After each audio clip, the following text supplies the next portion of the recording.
Hey guys, welcome back. I'm Jason. This week I've had some time with the biggest horse in Ford stable, the Bronco. Last time I was in a Bronco, it was a 4-door wild track, bigger engine, automatic transmission, a little more space, nicer interior, some more features. This time I am in a base 2-door with a manual transmission, and I kind of like this one better. So we're going to talk about this one. We're going to also take a look around at some of the Easter eggs that Ford has hidden around the car. So let's go ahead and take a look.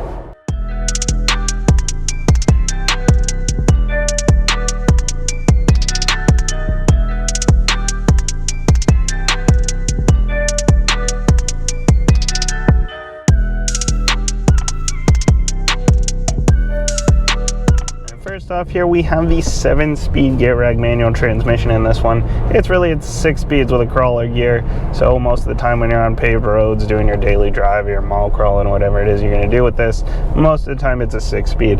But this one it's a big 4,200 pound heavy rugged truck, right? So it probably has a big heavy clutch. No, not really, actually. The clutch is way lighter than what I expected it to be. It's got some good spring to it. It's super easy to engage, actually, and even just sitting here in traffic, I can just creep up a little bit with just the clutch. I don't even need to use the gas. It's really easy to use around town, actually. Okay, but we probably have big, long, sloppy throws, right? And the shift action actually feels a lot like the Fiesta and the Focus. You know, I would say it's got longer throws, but actually the Fiesta has some pretty long throws. So really, it's a nice tight track. It's pretty confident, and it's got this nice solid shift knob. It's really easy to shift, and it's really confident. I love this transmission. Actually, I really like this manual a lot.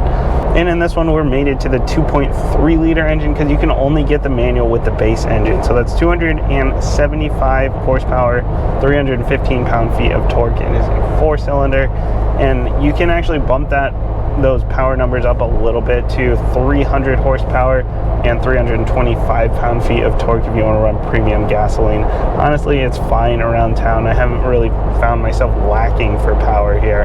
You know, maybe if you're towing or whatever, if you need that extra torque, maybe you want to run premium gasoline. But, you know, for around town, which I know this is not 100% around town type of car, I haven't found myself lacking for power here.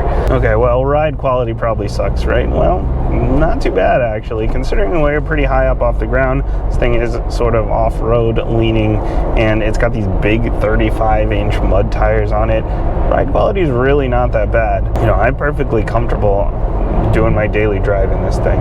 Now, in terms of noise, it is loud in here. Last time I had a soft top. The wild track I was in was a soft top. That thing was super loud. It was pretty rattly.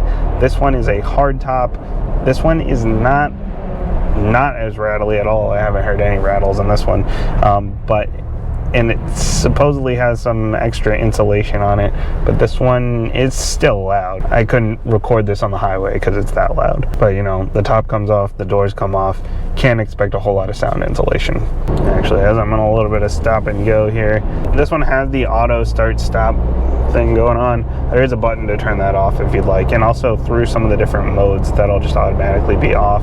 There are not a lot of manual transmissions with the auto engine start stop, but I said this in the last time I was in one, which was the Civic Si, but it's actually a lot less intrusive when it's a manual transmission because, you know, with an automatic, it's like, you know, is this thing ready when you're ready to go? Because, you know, foot off the brake, foot onto the gas, and it's like, oh, I have to start up and get moving here.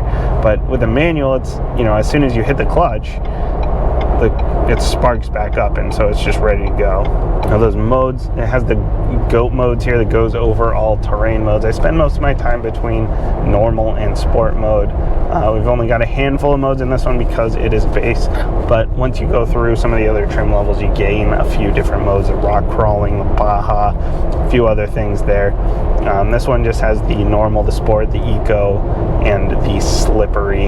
And when you're in normal mode, you know, it is a little bit on the sluggish side. It does feel like it's holding back a little bit. When you pop it into sport, it does come alive a lot better. The throttle pedal is a lot more responsive, and it shifts you into 4 4x4 automatic mode, so you also have the extra grip going there.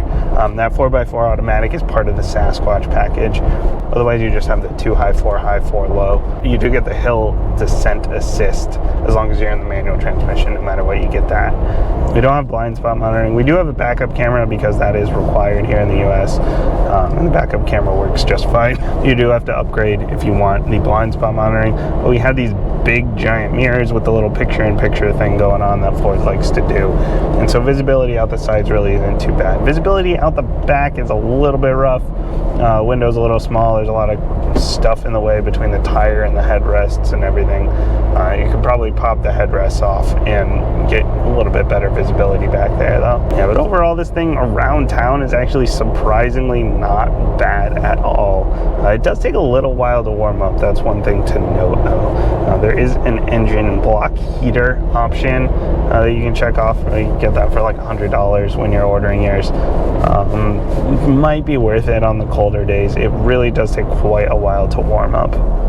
This beautiful behemoth starts at just under $33,000 for the two-door base trim, and it's painted in a new for 2022 hot pepper red for an additional charge of $495. The first thing you probably notice about this thing is the big beefy 35-inch mud tires, thanks to the $7,000 Sasquatch package. 2022 was the first year you were able to pair that with the manual transmission. Take note, these tires are actually Goodyear Wranglers, but Ford made sure that Goodyear didn't put the word Wrangler on their tires. We've also got the wider track and the fender flares, again part of that Sasquatch package. This keypad here on the door is a $110 option, otherwise you're burdened by having to push a button on the key fob. When you go to fill up your tank, you'll notice 3 drawings with chassis codes for the original Bronco. Nice little Easter egg there. Around back we've got the big old spare above the only Ford badge on this whole truck, and this opens up into 22.4 cubic feet of cargo space. Not a whole lot of space. We're in hatchback territory in the two-door. We've got tie downs with the lassos, and if you want to put a hitch back here, you can tow up to 3,500 pounds. Up front, we've got these LED auto headlights designed as a nod to the original Bronco. They provide okay visibility at night. Not terrible, but not particularly awesome. Note we've also got the no-cost hardtop on this one, but don't worry, it still comes off, as do the doors. Opening up those doors and climbing in, I wish this one had the running boards on it, but it does have these nice grab handles at least. We're looking at a rugged plasticky interior and cloth seats. Comfortable enough for the daily drive, but I probably wouldn't want a road trip in them. No heat, no cooling, just seats being seats. The steering wheel is also pretty no frills, no leather wrapping or anything, and manual tilt and telescope. Above the wheel is a digital gauge cluster with all kinds of good info in it, but I wish we had an analog tach or at least a round one,